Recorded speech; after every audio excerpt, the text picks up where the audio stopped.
Alors, une fois qu'on sait qu'on a des effets réchauffants et refroidissants, je vais vous expliquer maintenant la logique d'une simulation climatique.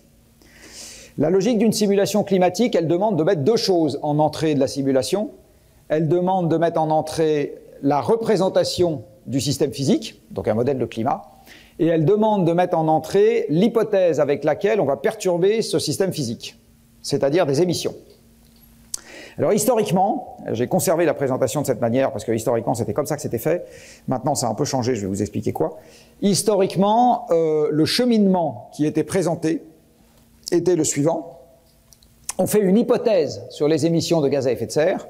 Cette hypothèse est elle-même conditionnée par des hypothèses économiques et autres, population, etc. Et ça conduit à avoir des trajectoires possibles en ce qui concerne les émissions futures.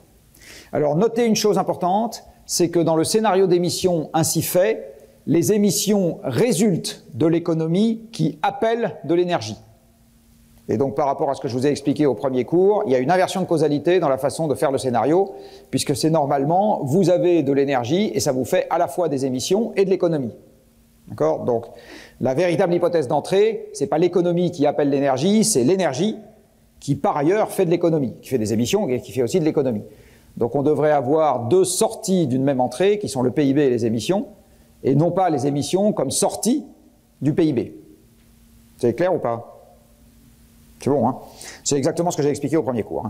Hein. Il n'empêche que les scénarios d'émissions sont faits par des économistes, qui donc, eux, inversent la cause, et qui vous disent, il y a un PIB, ce PIB appelle de l'énergie. Enfin, ou ils inversent le facteur limitant, plus exactement.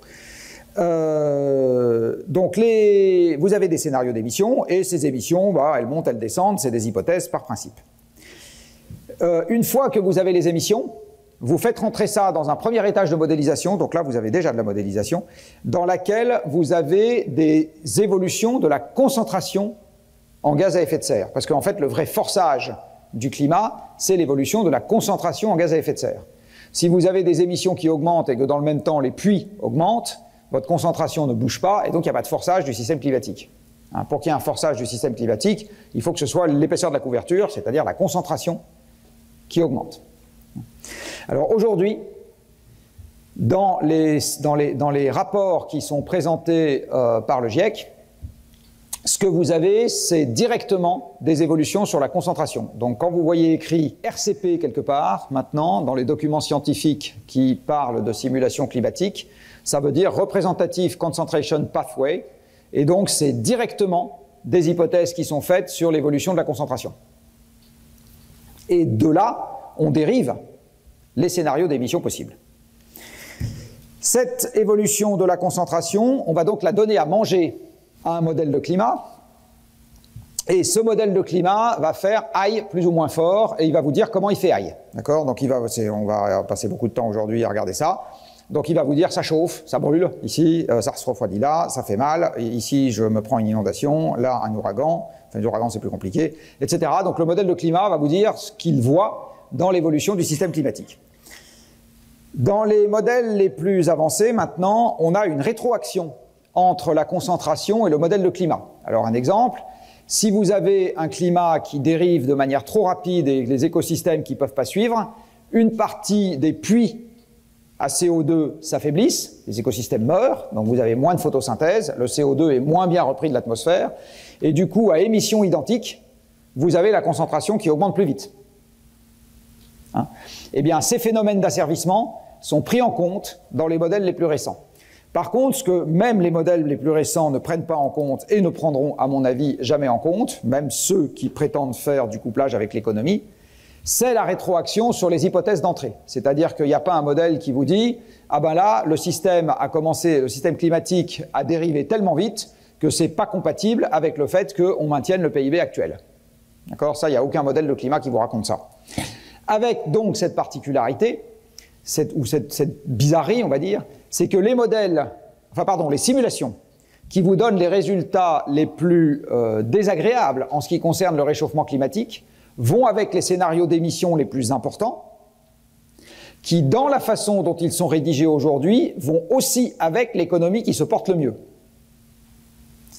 Donc on a quelque chose d'un peu étonnant, qui est quelque part que plus le système climatique se dérègle, mieux l'économie se porte. C'est ça que vous avez en même temps, chronologiquement, dans la façon dont sont faites aujourd'hui les simulations. Je répète, ou c'est clair? D'accord? Il faut les émissions les plus importantes, donc l'économie dans les histoires racontées qui va le mieux pour que le climat se dérègle le plus. Ce qui est une autre manière de dire que le climat ne peut jamais, dans la façon dont les simulations sont faites, porter atteinte au système économique, par construction. Hein? Alors, ce que seront les émissions futures, c'est évidemment impossible à prédire. Moi, je ne sais pas prédire combien il y aura d'hommes dans 40 ans, je ne sais pas prédire combien il y aura de pétrole par personne et de gaz et de charbon par personne, et je ne sais pas prédire combien les gens mangeront de viande par personne. Tout ce que je sais dire, c'est que si c'est extrêmement différent de ce qui se passe aujourd'hui, c'est qu'il y aura déjà eu une catastrophe qui sera chargée de réguler rapidement le système. Voilà, c'est la seule chose que je sais dire. Mais sinon, je ne sais pas le prédire. Alors, ce que les gens qui font des simulations font, c'est que comme ils ne savent pas prédire, eh ben, ils font des scénarios. Donc, ils prennent plusieurs possibilités. Et dans ce que je vais vous montrer à partir de maintenant, les résultats seront toujours sous condition de l'hypothèse qu'on a prise en entrée. D'accord? Donc, c'est quelque chose, encore une fois, qui est essentiel. Il faut bien comprendre que les résultats que vous allez voir à partir de maintenant sont toujours sous condition des émissions. Et du coup, puisque je pense que je ne redonnerai pas le sujet cette année, une des raisons pour lesquelles il est impossible de prévoir de manière exacte les risques du changement climatique, c'est notamment qu'il est impossible de prévoir de manière exacte ce que seront les émissions. J'avais posé la question à vos copains l'année dernière, pourquoi est-ce qu'il est impossible de prévoir de manière exacte les risques du changement climatique, et je pense qu'il y en a qu'un sur 5, dans les copies que j'ai déjà réussi à corriger, qui m'a sorti que c'est parce que les émissions n'étaient pas prévisibles. Voilà, alors ou bien les 4 autres roupillaient, ou bien ce jour-là ils n'étaient pas en forme. Mais voilà, donc comme on ne peut pas prévoir les émissions, on ne pourra jamais prévoir de manière exacte les conséquences. Hein.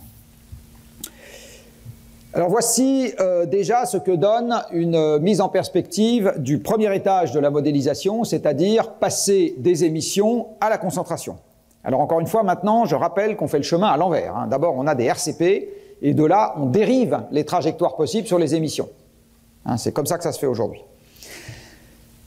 Vous avez ici donc une mise en perspective de la concentration, alors en l'occurrence pour le plus important d'entre eux, de CO2 dans l'air, celle que vous aviez avant que nous ne fassions joujou avec les moteurs à combustion interne et les machines à vapeur, celle qui a commencé à se déformer jusqu'à la fin du XXe siècle, et ici vous avez les évolutions possibles au cours du XXIe siècle, mais vous voyez que ces évolutions possibles sont très différentes en fonction des scénarios d'émission. Alors le scénario bas, jusqu'à maintenant, je le prends comme des émissions qui restent constantes. Alors en fait, il faudrait que je vous présente les scénarios du 1.5, on va dire. En fait, le scénario du 1.5, en gros, c'est ce qu'on a déjà émis. Donc c'est pas les émissions qui restent constantes, c'est les émissions qui deviennent nulles demain matin. C'est ça le scénario 1.5. Des émissions qui restent constantes jusqu'à des émissions qui sont très fortement augmentées. Alors jusqu'à maintenant, j'avais coutume d'appeler ça mon scénario polonais de l'an 2000. Pourquoi polonais de l'an 2000? Parce que le polonais est l'européen qui se repose encore aujourd'hui le plus sur le charbon, en proportion. Or, ce qui reste à extraire du sous-sol, c'est avant tout du charbon. Et par ailleurs, de l'an 2000, parce que ça correspond, ce scénario, à effectivement la consommation de 10 milliards, enfin à 10 milliards de terriens qui utiliseraient par personne la même quantité d'énergie qu'un Polonais d'aujourd'hui. Voilà, donc c'est pour ça que je l'avais appelé comme ça. Et ça permet un peu de se figurer en termes socio-économiques ce que signifie un tel scénario d'émission. Donc en fait, ça veut juste dire une humanité de 10 milliards d'individus qui considère que ce qui est acceptable, ce qui est normal, ce qui est standard, on va dire, c'est de vivre comme un Polonais de l'an 2000. Voilà. Ben, si on a ça, à la fois en termes de consommation d'énergie et de performance technique, à ce moment, on arrive à un scénario d'émission qui vous donne cette concentration en CO2 à la fin du XXIe siècle, hein, pour vous donner une idée. Une fois donc qu'on a une évolution de la concentration en CO2, à ce moment, on la met dans un modèle de climat. Alors un modèle de climat, c'est quoi? C'est une planète virtuelle, donc au lieu d'être Flight Simulator, c'est Climate Simulator. Et cette planète virtuelle, qui est donc un modèle numérique qui fonctionne sur ordinateur, et nécessairement un modèle discret, parce que vous savez que même très puissants, les ordinateurs n'aiment pas l'infini. Tout ce qu'ils savent faire, c'est gérer un nombre fini d'opérations ou un nombre fini de points. Oui. Il n'y a rien de pire comme scénario qu'un Polonais d'un pays. Par exemple, un Chili d'aujourd'hui, c'est pas pire qu'un Polonais d'un. Ah, on peut toujours faire des scénarios pires, il n'y a aucun problème. Je dis juste que celui-là, en l'occurrence, correspond à un Polonais de l'an 2000 appliqué à 10 milliards d'individus. C'est moi qui choisis ça. C'est pour illustrer. C'est parce que comme vous avez encore aujourd'hui un niveau de vie qui est supérieur à celui d'un Polonais, eh bien, ce que je dis, c'est que ces 10 milliards de terriens veulent vivre un peu moins bien que vous. Voilà ce que ça donne comme scénario d'émission. Enfin, ou avec le niveau de confort matériel que vous avez aujourd'hui, pour être plus précis, voilà ce que ça donne comme niveau d'émission. Et donc comme niveau de concentration. Voilà, c'était pour illustrer ça. Donc je disais, un modèle de climat, c'est une représentation numérique de la planète, c'est un modèle, et donc par construction, c'est quelque chose qui est discret. Donc il y a des mailles. Hein. Alors la façon dont ça fonctionne, c'est qu'on découpe tous les compartiments fluides de la planète en boîte à chaussures, c'est-à-dire en parallélépipèdes, enfin ou presque, parce qu'ils sont un peu courbes.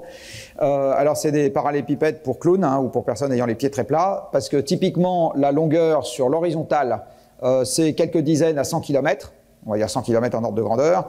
Par contre, l'épaisseur sur la verticale, c'est plutôt de l'ordre de la centaine de mètres. Et donc c'est des pieds très très plats. Mais sinon, c'est ça l'idée, hein, c'est qu'on va découper l'atmosphère et l'océan en boîte à chaussures, et on va, en ce qui concerne le sol, le représenter par des mailles, là aussi, qui ont des propriétés d'échange avec l'atmosphère qui sont différentes selon qu'il s'agit d'eau ou de terre, à l'évidence. Hein. Ces modèles ont été sophistiqués au cours du temps, mais tous y reposent sur les équations de base de la physique. Et alors un truc qui est important, c'est que, ça peut paraître très étonnant au début, parce qu'on se dit, tiens, pas comme ça qu'on a l'habitude de faire les expériences, mais un truc qui est très important à savoir, c'est que ce qu'on regarde avec ces modèles, c'est la façon dont ils convergent avec des concentrations en gaz à effet de serre données, et ça ne dépend pas de l'état initial avec lequel on les paramètre. Dit autrement, ces modèles, que la température moyenne l'année 0 soit 15, 16 ou 17 degrés, c'est pas le sujet. En fait, ce qu'on va regarder, c'est comment est-ce qu'ils convergent au cours du temps avec ce qu'on leur a donné comme évolution sur la quantité de gaz à effet de serre comprise dans l'atmosphère. Donc ces modèles, ils se sont améliorés au cours du temps. La première chose qu'ils ont faite, c'est que la maille, parce qu'en fait, ils s'améliorent à mesure que la puissance informatique disponible augmente, en gros. Hein. Vous savez que traditionnellement, les organismes météo font partie des acheteurs des supercalculateurs. Hein, les gens qui aiment bien les ordinateurs de très grosse puissance, c'est les gens qui font de la météo. Et en ce qui concerne les modèles de climat, eh bien, ils tournent avec une partie atmosphérique qui est exactement celle de la météo. Alors, c'est des mailles moins fines, mais c'est les mêmes équations. Les 4 acronymes ou les 4 sigles que vous avez ici sont représentatifs des 4 premiers rapports d'évaluation du GIEC. Donc F pour First Assessment Report, S seconde, T third, et comme on avait déjà utilisé F pour First, on n'a pas réutilisé F pour Fourth, donc on a mis AR4 quand même, parce qu'on s'est dit que des fois qu'il y a des gens qui confondent, c'est pas complètement impossible. Ce que vous voyez, c'est 2 choses. D'abord, c'est que la taille de la maille a très nettement diminué, et la deuxième chose que vous voyez, c'est qu'il y a du relief qui est apparu.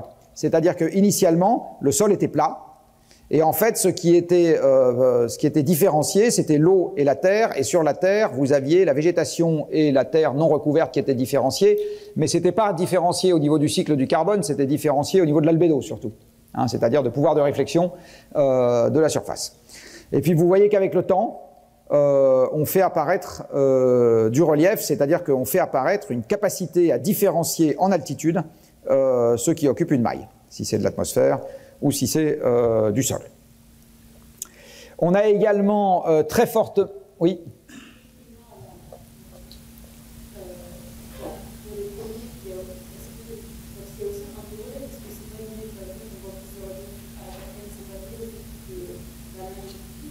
Non, non, c'est lié au fait que sur le premier, vous voyez que c'est plat. Ah oui, il y a un petit machin à droite, oui, effectivement, si vous voulez. Enfin, on va dire que ça n'a pas grand-chose à voir avec... Ah oui, effectivement, à gauche, vous avez du relief, pardon, excusez-moi. Oui, non. Mais c'est du relief qui est qui reste très grossier. Non, vous avez raison. La deuxième chose qui a eu lieu en ce qui concerne les modèles, c'est qu'au fur et à mesure, ils se sont complexifiés en ce qui concerne les processus qui sont pris en compte. Donc, au moment du de la première génération de modèles, j'ai envie de dire, ils étaient essentiellement atmosphériques et le reste des compartiments de la planète n'apparaissait pas. Et donc, les échanges avec l'océan étaient paramétrisés, par exemple. C'est-à-dire qu'il n'y avait pas de dynamique, océanique. L'océan était vu comme une surface d'échange avec la planète et les échanges étaient paramétrisés. Et puis, au fur et à mesure que les générations de modèles avancent, vous vous mettez à avoir de plus en plus de compartiments qui apparaissent. Donc vous avez un océan, vous avez de la végétation, l'océan se met à devenir dynamique, vous avez les aérosols, et maintenant, dans les modèles les plus récents, vous avez l'essentiel de ce qui se passe dans l'atmosphère, enfin dans l'atmosphère, sur la Terre plus exactement, donc dans l'atmosphère et dans l'océan. Vous voyez évidemment la couverture nuageuse qui est apparue, maintenant il y a de la chimie atmosphérique, vous avez le cycle du carbone, etc. Donc vous avez l'essentiel des grands processus qui sont représentés. Quelque chose qui est intéressant à noter, soit dit en passant, c'est que l'amélioration de ces modèles, à aucun moment, n'a jamais changé fondamentalement les ordres de grandeur sur l'élévation de température qui résulte d'une augmentation donnée de la concentration en CO2 dans l'atmosphère, tout simplement parce que cette élévation de température résulte au premier ordre de la quantité d'énergie supplémentaire qui est envoyée vers le sol par un supplément d'effet de serre, que ça relève d'un processus physique assez bien compris d'absorption-réémission par un gaz, d'accord ? Et qu'une fois que vous avez la quantité d'énergie totale qui retourne au sol et que vous savez faire le split entre ce qui est absorbé par l'océan et ce qui est absorbé par le sol, au premier ordre, vous avez assez facilement votre élévation de température du sol.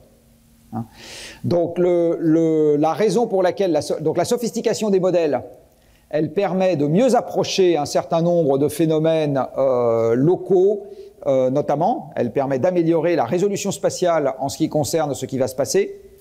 Par contre, elle n'a pas changé au premier ordre, j'insiste, les conséquences globales, j'ai envie de dire, de ce qui va se passer, notamment l'élévation de température moyenne, qui représente l'élévation de la quantité d'énergie contenue dans le système.